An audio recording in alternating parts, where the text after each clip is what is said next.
শিৱসাগৰ সমষ্টিৰ বিধায়ক অখিল গগৈয়ে আহ্বান কৰে এখনি সংবাদমেল। নমস্কাৰ, মই আমাৰ শিৱসাগৰৰ আৰু লগতে গুৱাহাটীৰ পৰা অহা সকলো সংবাদকৰ্মীসকলক নমস্কাৰ জনাই আজিৰ সংবাদমেল আয়োজন কৰিব খুজিছোঁ। সংবাদকৰ্মীসকলে বহুত কষ্ট কৰি আপোনালোকে দিনে ৰাতি একেদিন কষ্ট কৰি আছে। আমি যিমান কষ্ট কৰিছোঁ সংবাদকৰ্মীসকলেও তেনেকুৱাকৈ কষ্ট কৰি থকা দেখিছোঁ। গতিকে মই সমগ্ৰ শিৱসাগৰ সমষ্টিৰ ৰাইজৰ হৈ আপোনালোক সকলো মিডিয়াৰ সকলো সংবাদ সংস্থাৰ সংবাদকৰ্মীসকলক মই প্ৰথমতে নমস্কাৰ আৰু কৃতজ্ঞতা জনাইছোঁ। কালি অসমৰ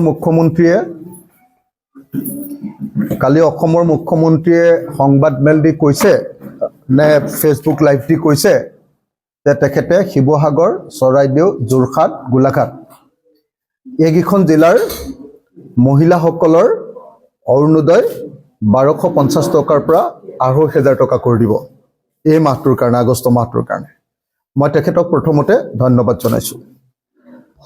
তেখেতে মই লগত অনুৰোধ জনাম যে অৰুণোদয় আমাৰ খুব কম মানুহে পায়। গতিকে শিৱসাগৰ, চৰাইদেউ, যোৰহাট এই তিনিখন জিলাৰ সকলো মহিলাকে আগষ্ট মাহৰ পৰা যাতে অৰুণোদয় দিয়াৰ ব্যৱস্থা কৰি দিয়ে আৰু সেইটো যাতে 2500 টকাকৈ হয়, মই তাৰ কাৰণে প্ৰথমতে তেখেতক অনুৰোধ জনাই ল'লোঁ। মই ৰিপিট কৰি দিছোঁ, অসমৰ মুখ্যমন্ত্ৰীয়ে কালি কৈছে যে শিৱসাগৰ, যোৰহাট, তাৰপিছত চৰাইদেউ আৰু গোলাঘাট জিলাৰ অৰুণোদয় পোৱা মানুহবিলাকৰ অৰুণোদয় দুগুণ কৰা হ'ব এমাহৰ কাৰণে।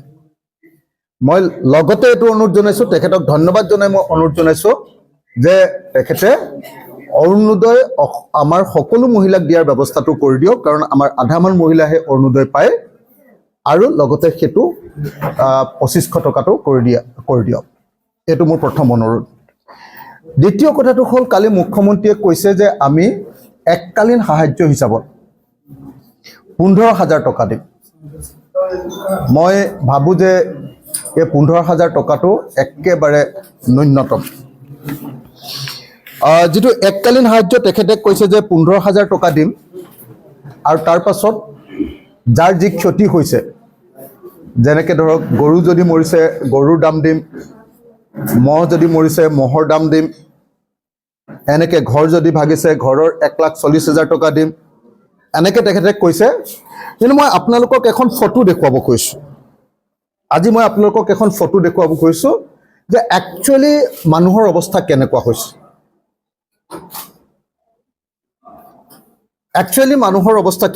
আপোনালোকে চাওক। মই অসমৰ মুখ্যমন্ত্ৰীক এখন ফটো দেখুৱাইছোঁ। অসমৰ মুখ্যমন্ত্ৰী ডাঙৰীয়া, আপুনি এইখন ফটো চাওক। অসমৰ এটা মিডল ক্লাছ ফেমিলিৰ, এটা মধ্যবিত্ত পৰিয়ালৰ ড্ৰয়িং ৰুমৰ এখন ফটো। এই ফটোখনেই হ'ল প্ৰতিটো বানপীড়িত পৰিয়ালৰ প্ৰকৃত ফটো। মই আপোনালোকক এই ফটোখন এইকাৰণে দেখুৱাইছোঁ, এই ফটোখন মই অকণমান কৈ দিছোঁ। এই ফটোখনত এই বিচনাখন কমপ্লিটলি বোকাৰে পোত খাই গৈছে। ইয়াৰ টেবুলখন, ইয়াৰ ওপৰৰ আইনাখন ক'ৰবাত গুচি গ'ল। এইটো তেওঁলোকৰ ঘৰত থকা গডৰেজ বা আলমিৰা। গডৰেজ কোম্পানীৰ লয় কাৰণে মানুহে গডৰেজ বুলিয়ে কয়। গডৰেজ বা আলমিৰা, আৰু এইটো হ'ল তেওঁলোকৰ কমপ্লিট ঘৰটোৰ ধ্বংসাৱশেষ। মই এই ফটোখন অসমৰ মুখ্যমন্ত্ৰীক এবাৰ চাবলৈ অনুৰোধ কৰিছোঁ। মই এই ফটোখন অসমৰ প্ৰত্যেকজন মন্ত্ৰীক এবাৰ হৃদয়ত ভৰাই ল'বৰ কাৰণে অনুৰোধ কৰিছোঁ। মই এই ফটোখন অলপ পাছত অসমৰ মুখ্যমন্ত্ৰীলৈ হোৱাটছএপত পঠিয়াই দিম, আৰু মই আশা কৰিম অসমৰ মুখ্যমন্ত্ৰীয়ে এই ফটোখন ভাৰতবৰ্ষৰ প্ৰধানমন্ত্ৰীলৈ পঠিয়াই দিব। শিৱসাগৰ জিলাৰ প্ৰজন্ম 20 বছৰ পিছুৱাই গ'ল। এনেদৰে এক গুৰুত্বপূৰ্ণ মন্তব্য প্ৰকাশ কৰে সংবাদ মেলত বিধায়কগৰাকীয়ে। কেতিয়াবা যিকেইটা মানুহে ৰিলিফ দি ফুৰিছে নেপালী খুঁটিত, যিকেইটা মানুহে ৰিলিফ দি ফুৰিছে সেই মানুহকেইটাই নেপালী খুঁটিৰ এইটো অৱস্থা কৰিলে। সিহঁতি কয়লা চিণ্ডিকেট আৰু শিলৰ চিণ্ডিকেট কৰি আমাৰ গোটেই শিৱসাগৰ আৰু চৰাইদেউ ধ্বংস কৰি দিলে। MLA, মন্ত্ৰী, জয়ন্ত মল্ল বৰুৱা, পীযুষ হাজৰিকা, হিমন্ত বিশ্ব শৰ্মা, তালৈকে চবেই জানে মোৰ সমষ্টিটো এটি কয়লাৰ হেৰি পাতিছেহি আহি। মোক মুখৰ আগত সুশান্ত বৰগোহাঁয়ে আদিত্য বিক্ৰম যাদৱ বুলি ডিচিজনৰ সন্মুখত কৈছে।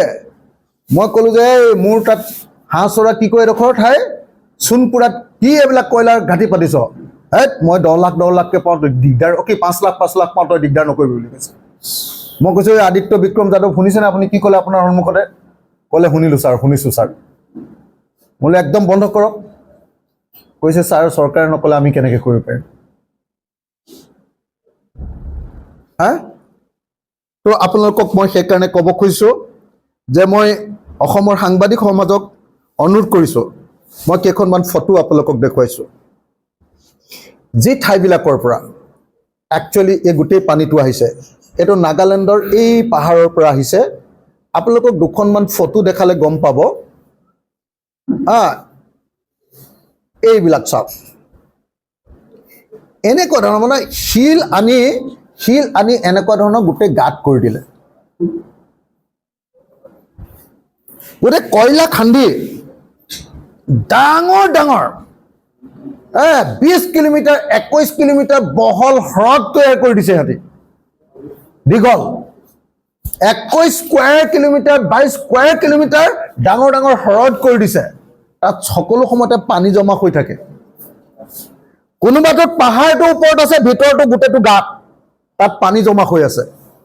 একেলগতে বৰষুণ যেতিয়া দি দিলে ধামকে পাহাৰো খহিছে, তাৰো পানী আহিছে, বৰষুণৰো পানী আহিছে। এই শিল খনা ঠাইৰো খান্দি আহিছে, আকৌ শিল খান্দি গোটেই নদীখন যে বাম কৰি পেলালে, লগে লগে কি হৈছে, যেনি তেনি পানীটো গুচি গৈছে। এইটোৱে হ'ল ডিভাষ্টেটিং ফ্লাড। আৰু লগতে আপোনালোকে নিজে চাই ল'ব, তাত ইতিমধ্যে সৰু দুটা নদী বান্ধ আছিলে, দুইটা ভাগিছে। জাগাটোৰ নাম 71। এবাৰ গৈ কোনোবাই চাই আহিব। ইয়াত এতিয়া ছ'চিয়েল মিডিয়াত সেইবিলাক ফটোবিলাক দি আছে, ভিডিঅ'বিলাক দি আছে। 71 নামৰ ঠাইত দুটা সৰু নদীবান্ধ, সৰু কিমান মেগাৱাট, 20 মেগাৱাট, এটা 28 মেগাৱাট, এটা 40 মেগাৱাট, এনেকুৱা দুটা ভাগি গৈছে। আৰু বহুতে কৈ আছে যে নহয় দিখৌ নদীৰ ওপৰত ক'ত বান্ধ আছে? আৰে দিখৌ নদীৰ ওপৰত 2025 চনৰ ফেব্ৰুৱাৰী মাহৰ পৰা এটা 3rd ফেজৰ বান্ধ এটা বনাই আছে। দিখৌ ষ্টেজ 3 দিখৌ বুলি কয়। হাইড্ৰ ইলেক্ট্ৰিক প্ৰজেক্ট নদী বান্ধ, অৰ্থাৎ বিদ্যুৎ উৎপাদনৰ কাৰণে বান্ধ বনাই আছে। এইবিলাক চব ভাগিছে। সেইকাৰণে মই আপোনালোকক কৈছোঁ তিনিটা কামৰ কাৰণে হৈছে। 1 নম্বৰ প্ৰবল বৰষুণ, আৰু ঘোঁৰা ঘাঁচটো যে কৈ আছিলে ডাৱৰ বাৰ্ষ্ট, এইটোতো নহয় বুলি কৈ দিলে এতিয়া। IMD-য়ে কৈ দিলে, ইণ্ডিয়ান মেট্ৰলজিকেল ডিপাৰ্টমেণ্টে ক'লে যে নাগালেণ্ডত ক'তো ডাৱৰ বাৰ্ষ্ট হোৱা নাই। বৰষুণ হৈছে। মই কৈ আছিলোঁ তেতিয়া, মোক মানুহে অখিলে চবতে উস্তাদি মাৰে বুলি কয়। এতিয়া মানুহে গম পাইছে যে তাত বৰষুণ হৈছিলে 16 ঘণ্টা। আগতেও হয়, কিন্তু এইবাৰ বৰষুণৰ লগত কি হৈ গ'ল, নদী বান্ধকেইটাৰ পানী এৰি দিবলগীয়া হ'ল। ইমান বৰষুণ হৈ গ'ল। 2 নম্বৰ কি হৈ গ'ল, কয়লা খনিবিলাকৰ ডাঙৰ যে এই যে এতিয়া যিকেইটা MLA আছে সেইকেইটাই চলায় এতিয়া। নাম চাম ক'বলৈ বেয়া পাইছোঁ, আৰু সেইকেইটা একদম ফিল্ডত আছে, মাৰ খাব নহ'লে। কয়লা খানি সুশান্ত বৰগোহাঁই, তাৰপিছতে এইটো শদিয়াৰ MLA কি নাম, বলিন চেতিয়া, জয়ন্ত মল্ল বৰুৱা, পীযুষ হাজৰিকা আৰু হিমন্ত বিশ্ব শৰ্মা। এই চেইনটোত গোটেই কয়লাটো যায়, শিল আৰু বালি যায়। আৰু গোটেই আমাৰ 4 লেনটো বনাবৰ কাৰণে গোটেইখনটো তাৰ পৰাই পানী মাটি আনিছে, গোটেই পাহাৰডাল কাটি দিছে। 4 লেনটো বনোৱাৰ মাটিবিলাক ক'ৰ পৰা আহিছে? তুলি, চব তুলিৰ পৰা আহিছে। তাৰ পৰা এতিয়া এইটোৰ ওপৰত তদন্ত হ'ব নে নহ'ব? এইটোৰ ওপৰত যদি তদন্ত নহয় তেতিয়াহ'লে আকৌ যে বানপানী হ'ব এইটোৰ ওপৰততো কাম কৰিব নোৱাৰিব। মোৰ ঘৰখন জীৱনত কেতিয়াও বানপানী হোৱা নাছিলে, শিৱসাগৰ টাউনখনত কেতিয়াও জীৱনত এনেকৈ বানপানী হোৱা নাছিলে। এই যে ৰাস্তা এটা ওলাই গ'ল এতিয়া বানপানী হোৱাৰ, এতিয়াতো প্ৰত্যেক বছৰ হৈ থাকিব যদি তদন্তটো কৰি সেইটো কাম বন্ধ নকৰে।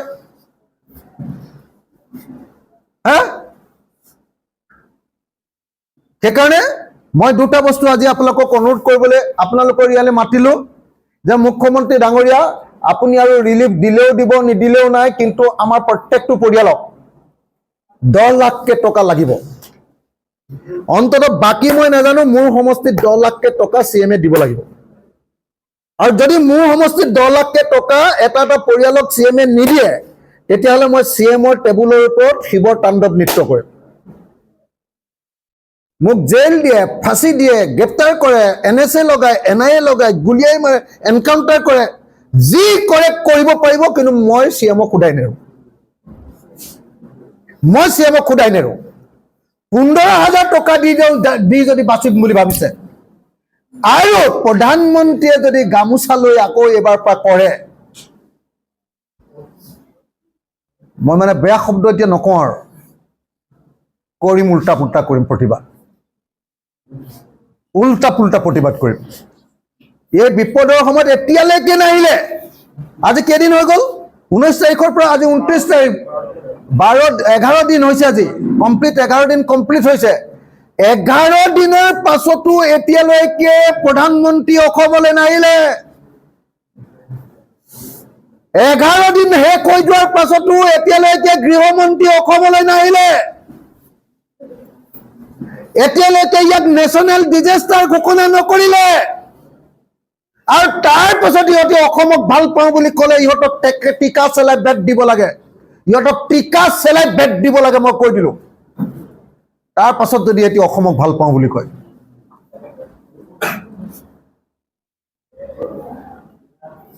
আচৰিত। কোনোবা অসমীয়া মানুহৰ যদি খং উঠা নাই তেতিয়াহ'লে তেওঁৰ কিবা গণ্ডগোল হৈছে।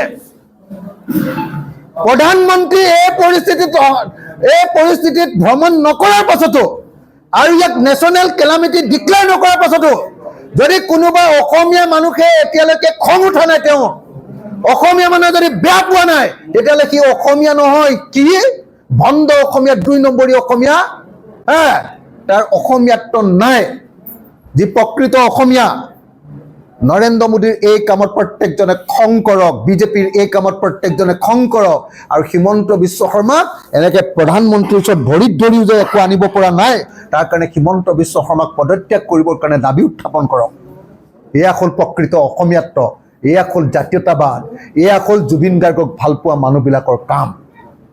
ধন্যবাদ। উজনিৰ বিধ্বংসী বানত ক্ষতিগ্ৰস্ত শিৱসাগৰ বিধানসভা সমষ্টিৰ প্ৰতি ঘৰ লোকক 10 লাখকৈ টকাৰ আৰ্থিক সাহায্য যদি নিদিয়ে প্ৰতিবাদ কৰাৰ হুংকাৰ প্ৰদান কৰে বিধায়ক অখিল গগৈয়ে। শিৱসাগৰৰ পৰা অমিত কুমাৰ শৰ্মাৰ ৰিপৰ্ট, নিউজ নাও।